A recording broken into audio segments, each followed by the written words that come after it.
So ఈసారి seat miss అయిన వాళ్ళు నెక్స్ట్ లాంగ్ టర్మ్ చేయాలా వద్దా అనే దాంట్లో ఉంటారు కొంతమంది. యెస్. యెస్. ఇంకొంతమంది కొంచెం కాంప్రమైజ్ అయిపోయి ఓకే నెక్స్ట్ ఆప్షన్స్ ఏమున్నాయని వెళ్ళిపోతూ ఉంటారు కదా! సో అది ఎంతవరకు రైట్? ఎందుకంటే చాలా మంది ఆ టైమ్ ఇన్వెస్ట్ చేయడమో, లేదంటే మనీ ఇన్వెస్ట్ చేయడానికో రెడీగా ఉండరు. సో వాళ్ళకేం చెప్తారు? అంటే నా వైపు నుంచి బైపీసీ తీసుకునే ప్రతి ఒక్క స్టూడెంట్ మెడిసిన్ కాకుండా వేరే వేరే చాయిస్ గురించి ఆలోచించరు. అంటే బైపీసీ మెడిసిన్ కాకుండా నేను బీడీఎస్కి వెళ్దాం లేక వెటర్నరీకి వెళ్దాం అలా అనుకోరు.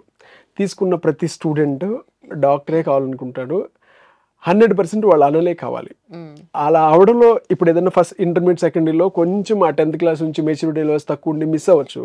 బట్ దాన్ని లాంగ్ టర్మ్ తీసుకుని అయినా సరే ఫిల్ చేసుకున్నంత వర్తినే ఈ ప్రొఫెషన్. చెప్పాను కదా, మన నేమ్ కంటే డాక్టర్తో యాడ్ అయ్యే నేమే మోర్ వర్తి.